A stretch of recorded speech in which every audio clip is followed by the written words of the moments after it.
Beetle Boy, Chapter 21, Ambush. Pickering opened his eyes and sat up. His head collided with Humphrey's shoulder. "Wake up," he pinched Humphrey's arm. "Wake up, you're sitting on my legs." Humphrey opened his eyes as Pickering's hand slapped his face. He turned and punched Pickering in the head.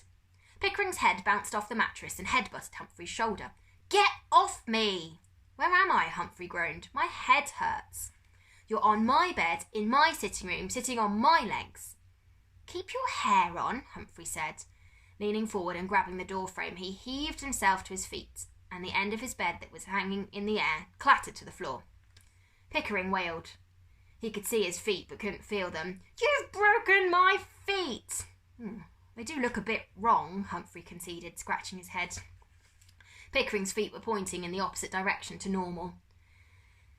Pickering tried to stand up and fell over, flipping about the floor like a fish out of water. "I hate you, I hate you, I hate you!" Humphrey snorted in amusement. "It's not the end of the world, Pickers. They're only feet. They can be fixed." "Is it 8 o'clock yet?" Pickering gabbled. "Lucretia Cutter's coming." "Oh, yeah," Humphrey smiled. "And the Beatles are going." "Oh, yeah." The sound of engines approaching made them lift their heads. Humphrey looked out of the window. "That's her. And there's a van too. They're parking opposite."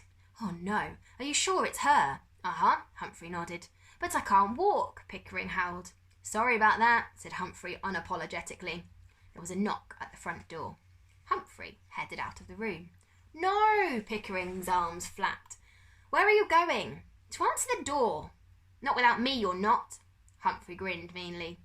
"You broke my ankles, so you are going to have to carry me downstairs." Humphrey pretended to be thinking about it for a moment, and then shook his head. "Nope." Pickering started screaming. "Humphrey Winston Gamble, if you don't pick me up and carry me down these stairs, I'm going to tell Lucretia Cutter that you broke my ankles on purpose and that you can't be trusted and that you plan to run off with all her money and we had a deal, you odious fathead." Humphrey grunted, picking up Pickering roughly in his arms. "Oh, anything to shut you up," he snarled, and then he bellowed down the stairs. "Coming!" It was the second step that gave way beneath Humphrey's feet. He stumbled forwards, dropping Pickering down the stairs. He pulled his left foot free, only to put his right foot through another floorboard, which was dotted with tiny holes. "What's wrong with this place? It's falling apart."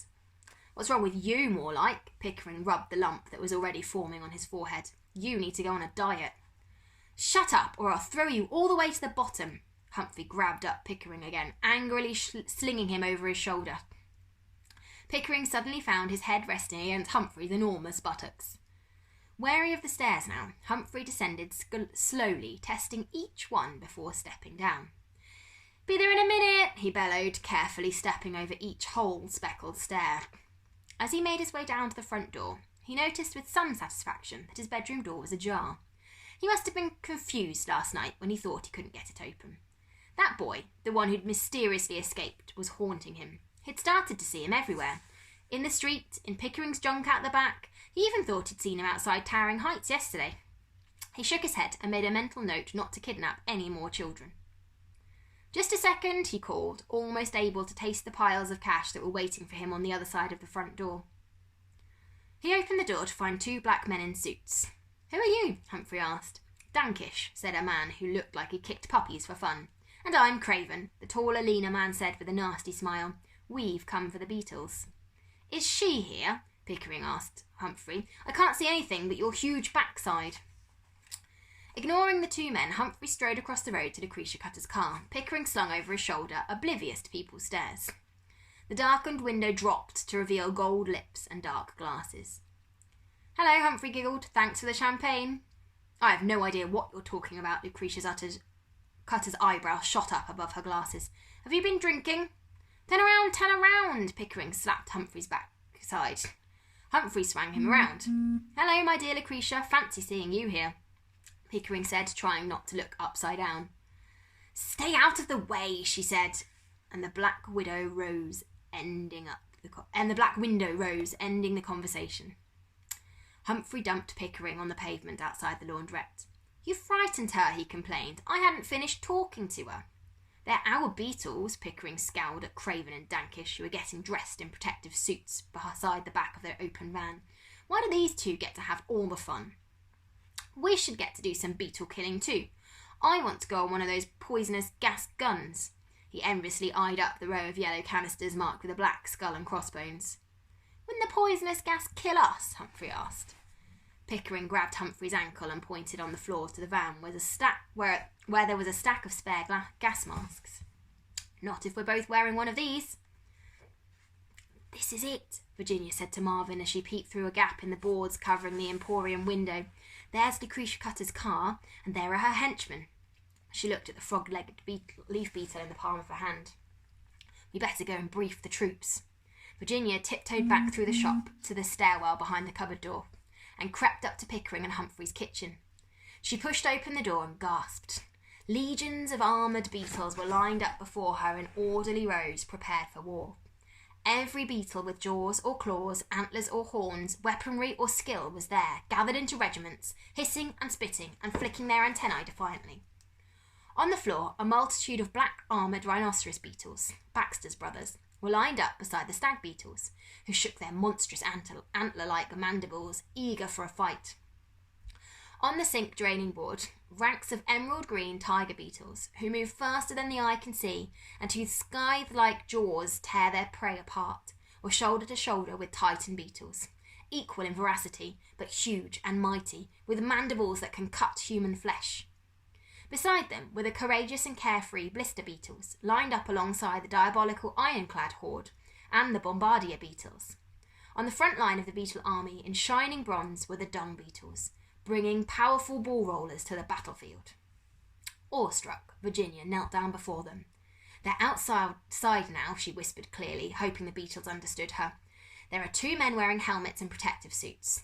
They each have a tank of poison on their backs. We need to get those helmets off their heads. They can't use the gas if they're not wearing helmets.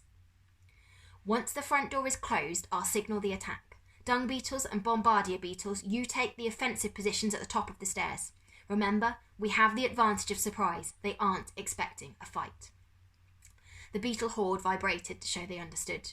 Blister beetles, tigers, and those of you with a strong bite, Virginia looked around. You need to get into position on the ceiling at the front of the hall. You are the Downpour Squadron. Darkers has told you what you need to do. The harlequin beetles reared up and the tiger beetles chittered to each other. Blister beetles, you're in charge of opening up those escape routes for your fellow soldiers. We don't want to leave casualties behind if we can help it. Diabolical ironclads, you and I have a special mission to complete from the banisters. Stags, rhinos, Atlas, Hercules, the final offensive is down to you. A familiar vibrating noise came up the stairwell behind her. Virginia got to her feet as Goliath flew into the room. Sir, she saluted. The regal beetle landed and took his position in the heart of the front line. This is how an adventure feels, Virginia thought, as her heart roared like a lion in her chest. Taking a deep breath, she opened the door on the landing and took up her position at the top of the stairs as the beetles marched out behind her, sounding like a storm of hailstones on a tin roof. Bertolt checked the clock. It was 8 a.m. The laundrette should have opened.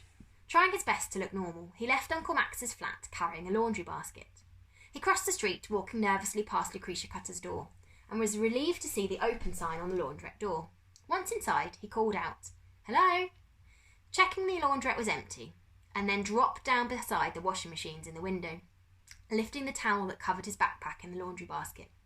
Newton flitted and flicked nervously above his head. "You need to stay hidden now," Bertolt whispered to Newton as he pulled out a detonator board at the size of a colouring book. Someone could come in at any minute.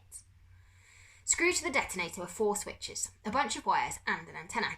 He reached into the backpack and pulled out his stopwatch, getting into a position where he could see the action in the street. Lucretia Cutter's henchmen were wearing what looked like spacesuits and checking bright yellow canisters strapped to each other's backs. Bertolt felt his heart tap dancing on his rib cage. He wondered if they sent children to prison for colluding with insects to blow up buildings.